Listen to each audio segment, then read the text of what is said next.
everybody, Half Full Monty here for my next video here.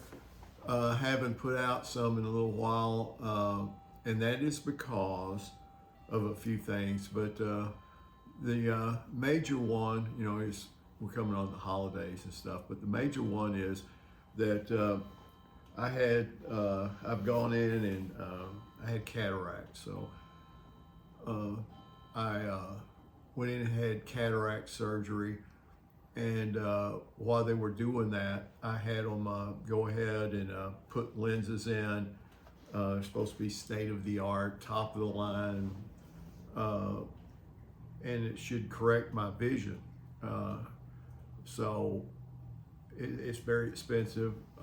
We'll see. Jury's out on whether it's worth it or not. I am coming up on 70, and you don't know how much time you got. So it's like, oh, I'm gonna spend money. You have to buy glasses. With bad vision, you have to have glasses. And the last time I went, it was like almost $1,000 just to get lenses put in my old glasses. So I went. They said that I was ready to get my cataracts fixed, and if you're, this doesn't apply to you, just we'll see you later.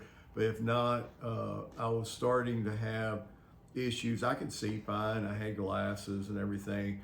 But it was frustrating because the stuff that I do, the light is the problem. You either got too much light or not enough light to see the small stuff. So I'm like, I might as well bust on out and get them fixed, and that might save me money in the long run, because you go to the eye doctor and they're going to put you new lenses and new glasses, and then that's like I said, they wanted $1,000 for lenses. I know that they're probably one of the most expensive places, but it's a place I've been going to for ever and ever and ever in a little small town we're at. So I just went, I'm gonna get my eyes fixed. I'm not spending, that. So I did that. They went in and did my dominant eye first. It came out really pretty good.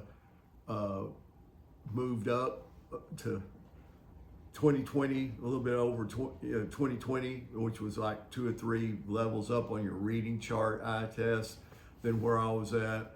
My right eye didn't do as well. I'm not completely healed up yet, so anyway, I'm hoping to get 20/20. But anyway, that's kind of slowed me down, because with this lens that I have, it's adjustable, and the ultraviolet rays is how they adjust them. So I have to wear these funky glasses all the time inside, and I have the Ray Charles outside wraparound. Oh, they're not that bad, but more like a modern Clint Eastwood wraparound, dark for the outside. And it takes a month, they say, for your eyes to heal.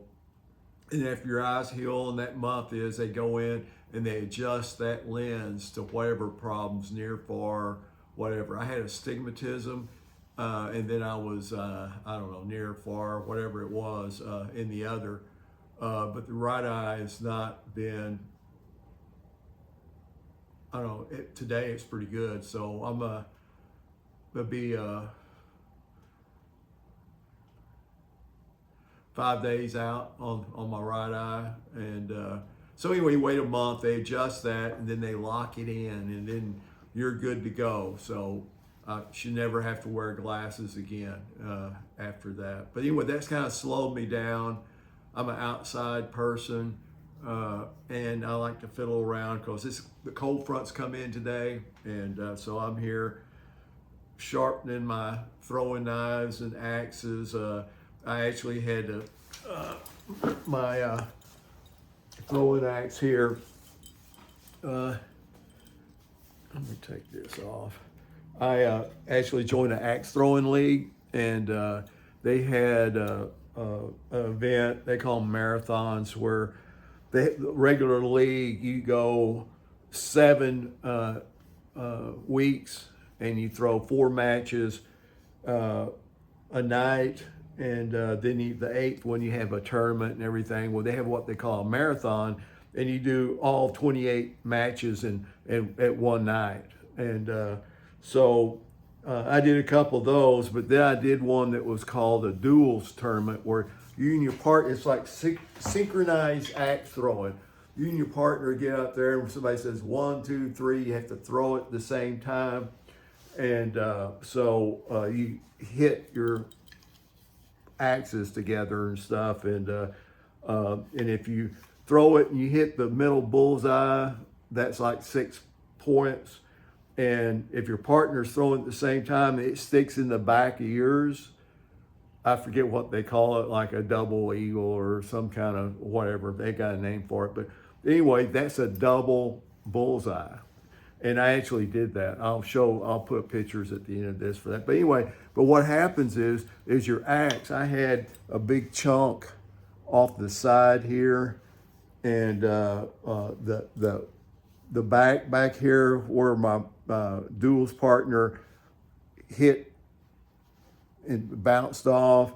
So I had to clean all that up, and so I sanded it down, and then I did some wood burning on it. I don't know if that'll show up.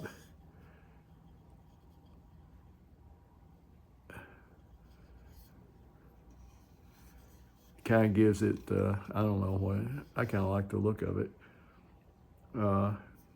I usually char them, but anyway, so then I also burnt around the ends where it all looked the same, and I cleaned it up and everything. So anyway, I did that, and they actually took some weight off of it, and so it might be even a better thrower now because of that. But it was fun. Like I said, it's hard on your axes, or if you do knives, it does the same thing. But come from the generation where you take care of your equipment. You don't throw axes or hammers, or they're tools, and you take care of them. And it's kind of against I don't know if it's genetic almost, but it's almost against all that's holy. That spend all that time and effort to have a pretty axe. Of course, they're not pretty anymore. Once they throw with them, they're all beat up, tape over them, duct tape and stuff. But it's kind of against me to tear up stuff, because I find I have it's fun to do, and I like working with wood, I guess, and tools. And so anyway, I digress on that a little bit, but anyway, so like I said, there's a cold front end today, so I've been sitting here sharpening all my stuff, and I'll probably go through the in the kitchen and get all the butcher knives and stuff and sharpen all of them this morning while I'm not doing anything. But anyway, that's what I've been doing. And I hope all y'all have a good holiday season coming up. Thanks for the new subscribers. I would please, if you can, give me a thumbs up, give me a comment. If you like this stuff, or if you don't, or you see something that I could have done better, or whatever, I'm always happy to talk to other axe throwers and other old farts like me that don't have much to do. So please do that. It helps my channel. It's gradually getting better, and I appreciate that. And it's fun to see the other people's comments and where they come from. They have channels. I go see their channels and subscribe to their channels and watch their videos. So it's kind of a way to communicate, and I'll keep you updated on the old eyes if you're getting that point and you're thinking about your eye, if you have cataracts. There's a lot of people there having glaucoma stuff, and then people are just having LASIK kind of surgeries, younger people. But Medicare, after your deductible, if you just have plain straight Medicare, it will pay to after your deductible to get your cataracts fixed, and it's really not that big of a deal. It's kind of freaky that somebody's in there messing with your eyeballs, and you're actually there. You can hear them. They give you, hold your eye up, but I think you have your eye. But you don't. It doesn't bother you that they're messing with your eyes. I think they use a drug called Versed. I heard on other people that had problems with anesthesia. They just gave them some Benadryl. They put drops in your eye. That's what numbs them, and so you don't feel it. It's no big deal. I was kind of stressed about it because when I go and get an eye test, when they check your pressure, your eye, they have that deal that goes, and I think they've done away with that and just have a thing where it's like they're going to stick you a thing in your eyeball to check your eye pressure. So, I was kind of had some anxiety about it. The worst part is just like anything else, just 6 hours before you have your surgery, there's no water or no food. The food doesn't bother me, but the water does.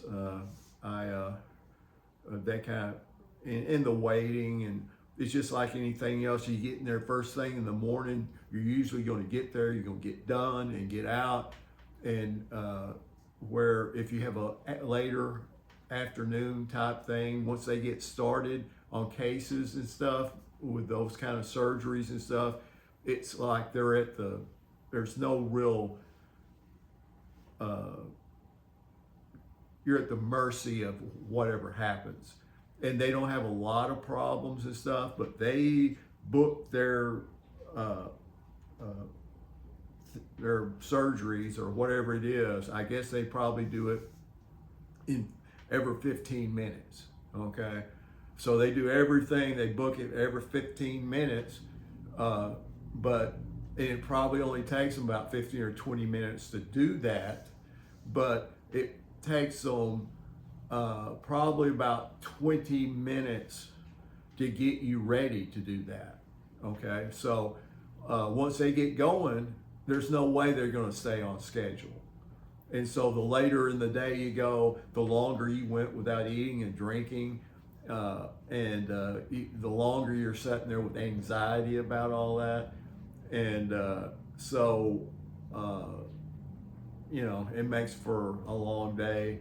But the procedures, they do, I guess, so many of them and have done so many of them that I'm sure stuff happens. But when I was in there, they had, I don't know, 6 other people in there waiting. And so it, and of course you can hear, and a lot of them are old guys like me, so they're all talking loud, and hear everything they say to all the questions that they do. They do put an IV in you. Of course, they can give you the medicine, the anesthesia stuff.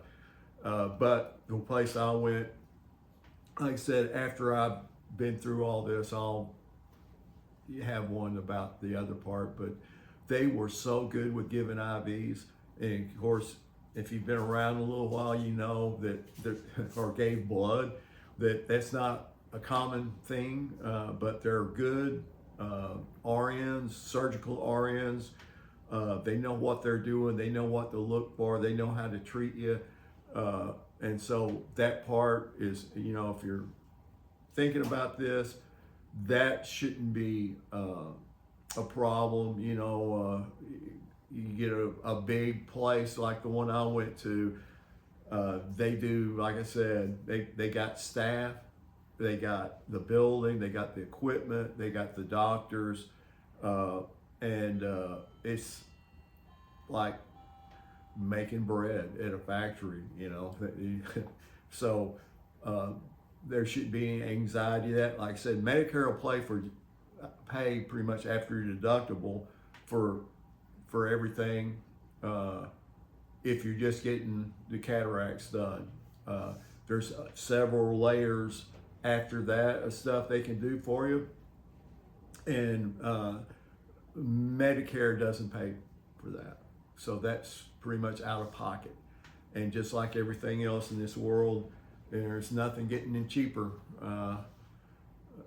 So it's expensive, and it just depends on what your wants and needs are. You get your cataracts done, you still wear your glasses, you're happy slappy. If you're good with your going to get your glasses, and who does that for you? You know, you might even do it online. I don't know.